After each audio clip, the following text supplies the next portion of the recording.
In 2018, a remarkable handwritten letter by Albert Einstein, widely known as the God Letter, was sold at auction for nearly $3 million. But what could possibly make a single piece of correspondence so extraordinarily valuable? What truth did it carry that the world was willing to pay millions just to hold it?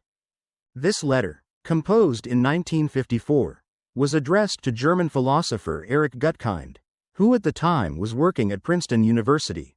It wasn't just a casual note, it was a rare glimpse into the inner world of one of the most brilliant scientific minds of the 20th century. In this deeply personal letter, Einstein spoke openly and without restraint about his beliefs regarding God, religion, and the human condition. He made it clear from the start, he did not believe in a God who sat on a cloud, watching over humanity like a divine guardian. The image of a heavenly figure with a beard, so often revered across world cultures, meant nothing to him. For Einstein, the concept of God was not sacred, but rather, a projection of human vulnerability. In his view, the idea of a supreme being was born out of the emotional and psychological needs of people seeking comfort in the face of fear and uncertainty. Einstein wrote that the Bible, though admired and influential, was ultimately a collection of venerable but primitive myths. These stories, he suggested, reflected the limited understanding of ancient civilizations rather than divine truth. And yet, despite his sharp skepticism toward organized religion, Einstein didn't dismiss the mystery of existence entirely. He acknowledged the possibility of a greater force, a grand, invisible spirit woven through the natural world, something beyond the scope of human thought, something that defies comprehension. In a conversation with his American colleague Benesh Hoffman, Einstein once mused, "Sometimes I wonder if I would have created the universe the way it is, if I were God."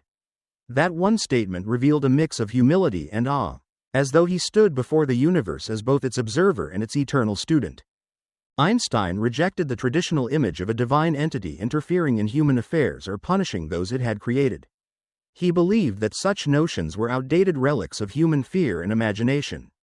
Instead, he argued that as humanity continues to grow intellectually and spiritually, we begin to see that genuine religiosity has nothing to do with the fear of death or blind faith.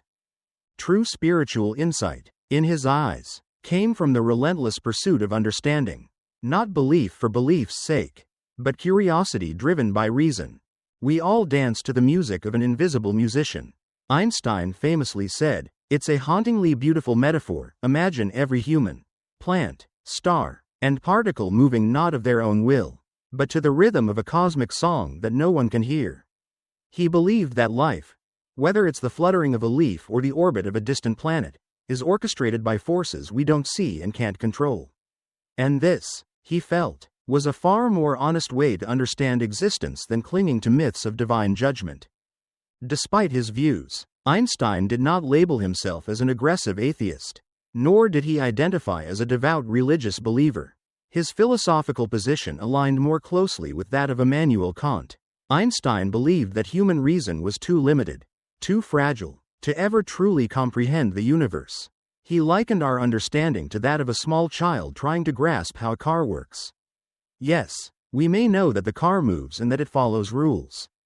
But the intricate mechanisms behind it, the full depth of its design, remain far beyond that child's understanding. Similarly, we might know that the universe obeys certain laws, but the full explanation remains elusive. Einstein insisted that our minds are too small to fully grasp the mysterious force that causes stars to shine or galaxies to spin. Still, he was convinced that the cosmos operated under strict, unchanging laws. Everything, he said, followed mathematical precision, not randomness. This belief was famously captured in his iconic phrase, "God does not play dice." It was his way of rejecting the idea of chaos or chance in the universe.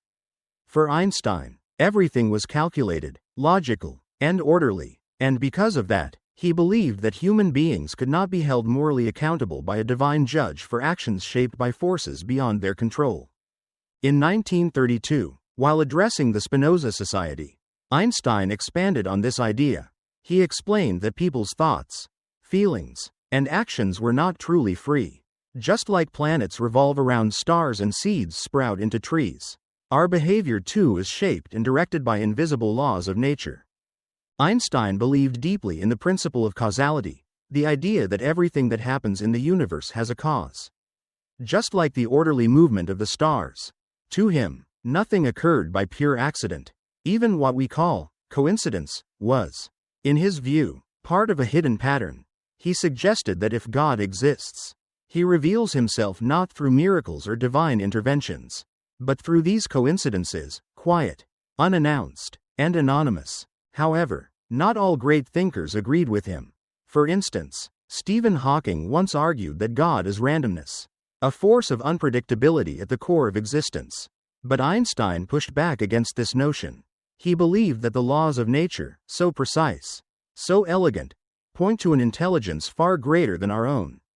And compared to that vast intelligence, Einstein said, much of what we do as humans often appears like a crude and clumsy imitation. His form of faith wasn't centered on traditional religion. Instead, it was a deep reverence for the infinite wisdom embedded in the universe itself. He saw it in the stars, in the motion of atoms, and even in the smallest leaf dancing in the wind. For him, the divine could be found in the beauty of natural laws, in the silent logic behind the chaos. Einstein once famously said, "Two things are infinite, the universe and human foolishness. And I'm not sure about the universe." It was both a humorous and sobering reflection on our limitations. He also believed that once a person's consciousness expands, once it truly opens to new understanding, it can never shrink back to its former state. That's why he valued logical thinking so highly. It elevated the mind and freed it from illusion.